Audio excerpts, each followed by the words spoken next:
He is a global spiritual leader, a scholar, a peacemaker, a writer, and a poet. Revered worldwide for his teachings on mindfulness, he remains a humble Buddhist monk, most at home in the stillness of nature, surrounded by his community.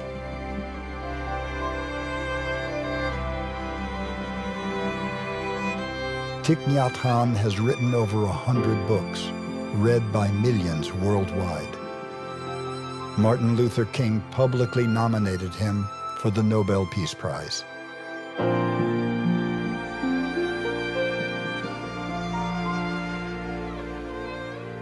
But how did this unassuming seeker from central Vietnam confront the horrors of war and emerge as a spiritual pioneer, bringing the Buddha's teachings to the West to become a force for change in the world?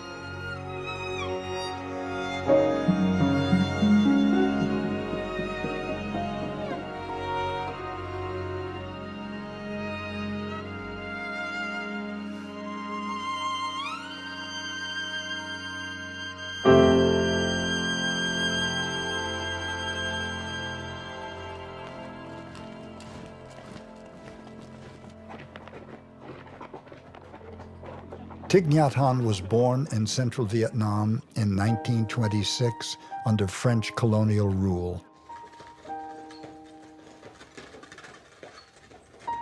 Even as a child, he was aware of the political instability and turmoil in his country. At the age of 9, he saw a picture of the Buddha on a magazine cover and experienced a deep desire to be as calm and peaceful as that Buddha.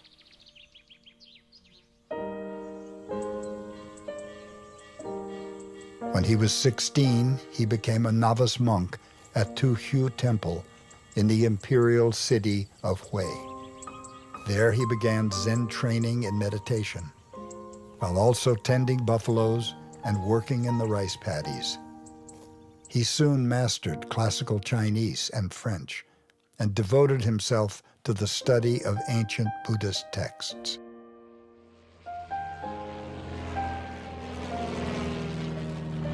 He lived through the Japanese occupation and the Great Famine that followed. Whilst many of his peers turned to foreign ideologies and violence, he was determined to find another way to liberate his people from suffering. Buddhism was very old when I grew up, and yet I had the belief that if we can renew Buddhism, we can help many people. That is because I had learned in history that there were periods of time that Buddhism was able to help to restore peace. It's my conviction that if Buddhism could do that in the past, it can do that in the present moment if we know how to renew Buddhism, to make it a living tradition again. As a young monk, he took the name Nhat Hanh, meaning one action. Determined to renew Buddhism, he became one of the first monks of his generation to study science, literature, economics, and English. He soon realized that monastics must offer society more than just chants and prayers, and developed a vision for engaged Buddhism. Suppose you are meditating in a meditation hall, and if you hear the bombs falling around, the meditation hall has not been hit by a bomb yet. You are safe. But since you are meditating, you are aware that the bombs are falling and destroying houses and people around the meditation hall. And you know that you cannot just continue to sit in the meditation hall. So you get out of meditation hall in order to help people. And that is called meditation in action.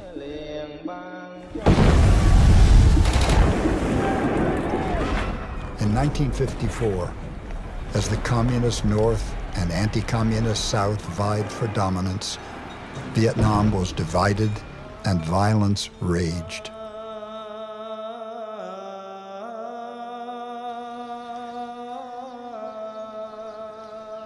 He meditated intensively through this time of grief and despair.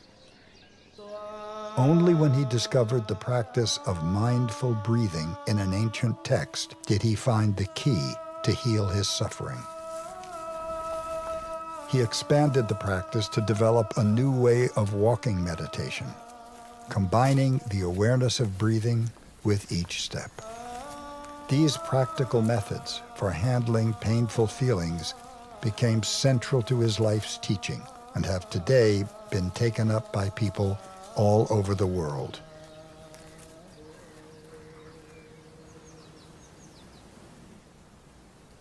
He and his friends established a mountain refuge where they could restore their spirits. They called it Phuong Boi, fragrant palm leaves. They realized that only by coming together as a community, close to nature, could they resist the oppressive atmosphere of anger and despair and sustain their efforts to renew Buddhism. It was during this time that Thich Nhat Hanh met a young biology student pioneering a new approach to social work in the slums of Saigon. Inspired by his teachings, she went on to become his lifelong collaborator, later receiving the name Sister Chan Khong. After just 4 years, deadly fighting reached Phuong Boi. Thich Nhat Hanh and his friends were forced to abandon their sacred refuge, and their dream evaporated like a cloud.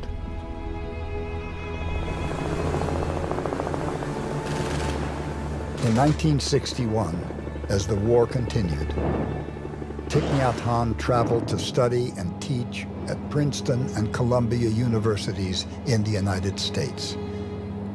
It was a time of respite and healing from the horrors of war.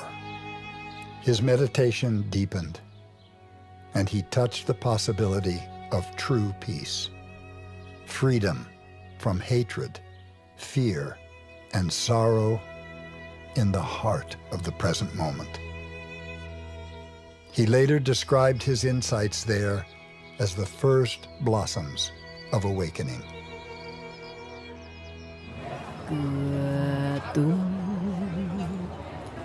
When South Vietnam's oppressive Diem regime was overthrown, Thich Nhat Hanh was called home to help guide the Buddhist peace movement.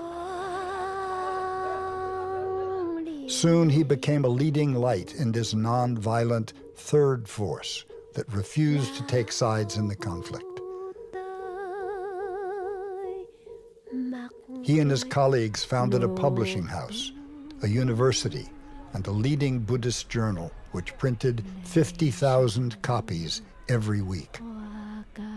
The journal reported on the protests and published his peace poems. They were taken up by well-known singers of the day and were sung in the streets. This is a poem I wrote during the Vietnam War. Tonight the moon and the stars bear witness. Let my homeland, let earth pray. For Vietnam, her deaths and fires, grief and blood. That Vietnam will rise from her suffering and become that soft new cradle for the Buddha to come. Let earth, my country, pray that once more the flower blooms. The radio of Saigon, the radio of Hanoi, the radio of Beijing begin to attack the poems because they are calling for peace. No one wants peace. They want to fight to the end. I have suffered a lot. I have known what is the war. I have seen brothers and sisters dying. And I myself escaped death in a very narrow way.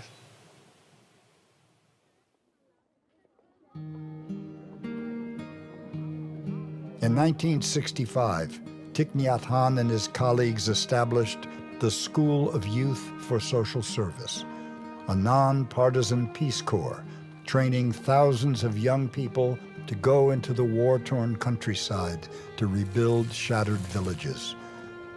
But it was dangerous work, and several students were targeted and killed.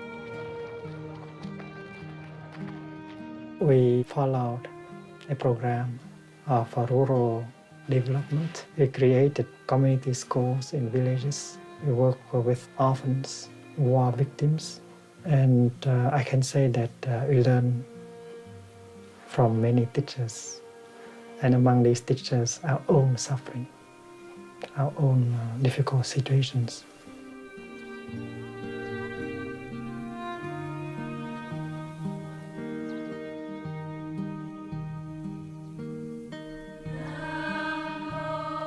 In February 1966, Thich Nhat Hanh created a new Buddhist order. Today, the order has over 3,000 members worldwide. The order of interbeing was born as a spiritual resistance movement. And it is based completely on the teaching of the Buddha.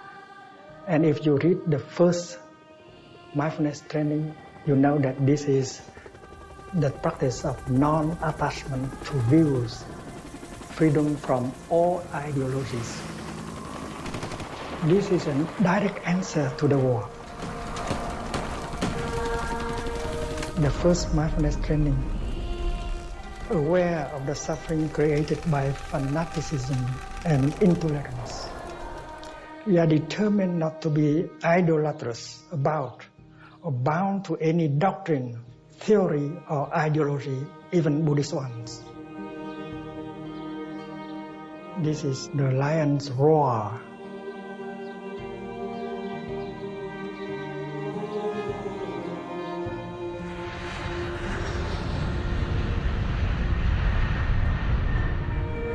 In 1966, determined to change the situation, Thich Nhat Hanh once again left for the U.S. to raise his voice for peace. He was supported by many influential spiritual and political leaders of the day, including Dr. Martin Luther King Jr. He knew that if he could persuade Dr. King to come out against the war, the tide of public opinion would change. Somehow this madness must cease. We must stop now. This is the message of the great Buddhist leaders of Vietnam. Recently one of them wrote these words, and I quote, "Each day the war goes on, the hatred increases in the heart of the Vietnamese, in the hearts of those of humanitarian instinct. The Americans are forcing even their friends into becoming their enemies." In 1967, Dr. King nominated Thich Nhat Hanh for the Nobel Peace Prize, saying, his ideas for peace, if applied, would build a monument to ecumenism, to world brotherhood, to humanity. In Paris, on Avenue Kléber, politicians have been talking for 4 years about ending a war. Once a week, on Thursdays, diplomatic cars arrive at the conference center, bringing delegates to talk about a war in which nearly 1 million men have died, the Vietnam War. But Thich Nhat Hanh paid a high price for daring to call for peace. He was prevented from going home, beginning an exile that was to last 39 years. He said, "I'm not inclined to be a politician. My vocation is as a monk. But as a monk, you have to have the courage to speak out against social injustice, the violation of human rights." You are talking about the people in Vietnam whom I know. Those people who are dying every day, who are suffering every day. I am talking in their, for their sake. And if you want to ask me the question as what they want the most, is that you stop bombing, you stop the killing, you stop the killing. In 1974, he wrote a meditation manual to guide his young social workers back in Vietnam and help them resist burnout in the chaos and tragedy of war. It was the first book to awaken the West to mindfulness, becoming a spiritual classic translated into over 30 languages.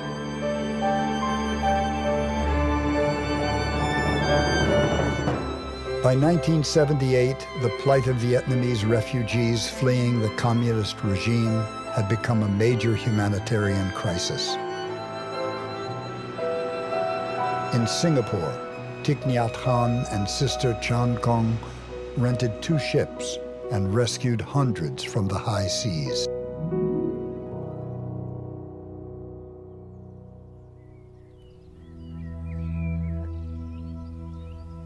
They began looking for a place where they could help Vietnamese refugees heal from the ordeals of war and exile. They found land in the south of France, which they named Plum Village, after planting over 1,000 plum trees in the fertile ground.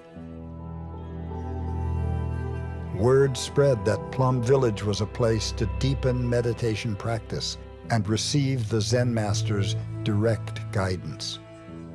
Intellectuals, artists, social workers, and activists traveled there from around the world. He led retreats in America and Europe and nurtured many of today's leading mindfulness teachers, pioneering a new way of communicating Buddhist teachings. You walk,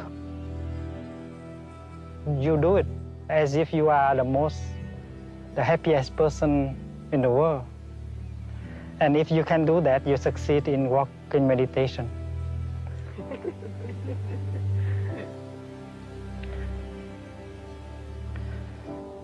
Because we do not set ourselves a goal for a particular destination, so we don't have to hurry. Because there is nothing there for us to get.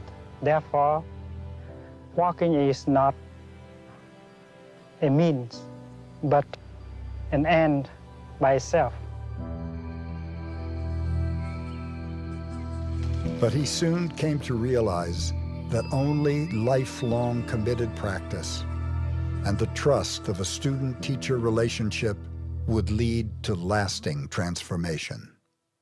And so he founded a new monastic order, which would go on to become the largest Buddhist monastic community in the West, and a touchstone for the mindfulness movement that would soon sweep the world.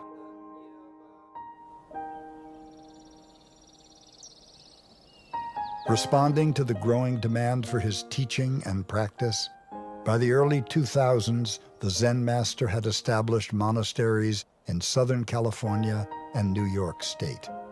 These were followed by centers in Vietnam, Mississippi, Paris, and Germany, and later in Hong Kong, Thailand, and Australia. He saw that in order to transform violence and fanaticism around the world, we would need to come together as brothers and sisters in the human family and learn the art of cultivating peace. He understood the potential for collective meditation practice to help transform the alienation and loneliness of the modern world. His retreats grew from groups of tens of people to international gatherings of thousands.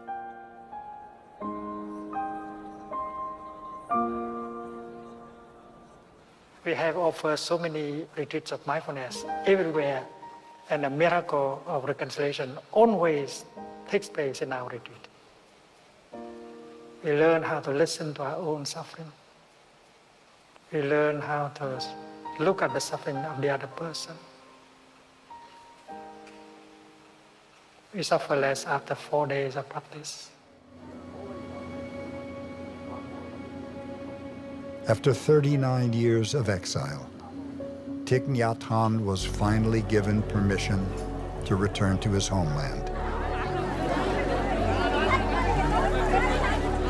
Over the course of 3 visits, he led thousands of people in mindfulness retreats and ceremonies of healing to transform the suffering of the millions who died on both sides of the war. He established Bat Nya Monastery, where his teaching became a beacon for a whole generation. But the growth of his popularity sparked fear. After 4 years, the government closed the monastery and forcibly disbanded the 400 young monastics. His students found refuge in Thailand, and Thich Nhat Hanh's influence in Asia continued to grow. He was invited to address crowds of over 10,000 in Hong Kong, Korea, and Taiwan. Despite making no effort to seek renown and declining media interviews, the Zen master's reputation grew rapidly. We learned a lesson taught by the Venerable Thich Nhat Hanh, who said, "In true dialogue, both sides are willing to change." In this way, the very war that had divided us became a source for healing. He was invited to teach at global parliaments, the Vatican, the World Bank headquarters, Google, and to groups of international CEOs. His model for mindfulness in education is now being practiced all over the world. The United Nations chose his code of global ethics, the 5 mindfulness trainings, as the foundation for a non-sectarian ethical path for humanity. The way out is in.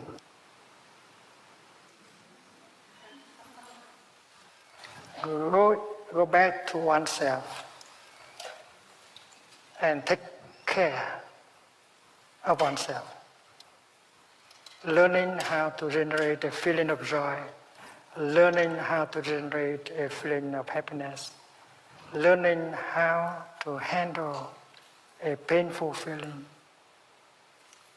a painful emotions, listening to the suffering, allowed understanding and compassion to be born and suffer less. In his 89th year, Thich Nhat Hanh suffered a major stroke. Undaunted, his spirit undiminished by physical adversity, he did not give up on life or his vision for the future.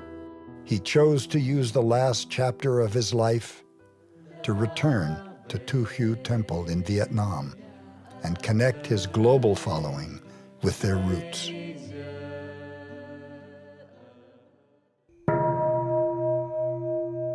Thich Nhat Hanh's legacy can be seen in the hearts of the millions of people he has touched through his retreats, his books, and his talks. People who have learned to transform their anger, fear, and despair. It's my conviction that we cannot change the world if we are not capable of changing our way of thinking, our consciousness. That is why collective change in our way of thinking, our way of seeing things is very crucial. And all of us can help promote that. Our task is to come together and try to produce that kind of collective awakening. He has shown that by forming communities of resistance, we can live more simply and happily, counteracting consumerism and individualism, and that it is possible to make the 21st century a century of community and solidarity, of brotherhood and sisterhood. And there are many ways in order to bring about that kind of collective awakening and change. And that is why to learn to change our way of daily life so that there is more mindfulness, more peace, more love is very urgent. And we can do that beginning now, today.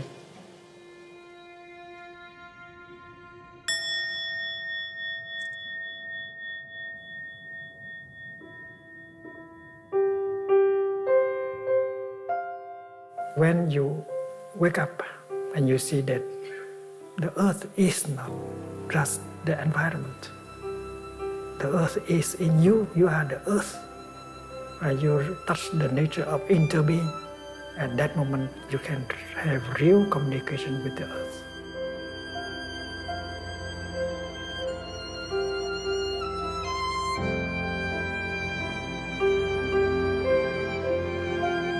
We know that many civilizations in the past have vanished, and this civilization of ours can vanish also. We need a real awakening, a real enlightenment. We have to change our way of thinking and seeing things, and this is possible. And our century should be a century of spirituality. Whether we can survive or not depends on it.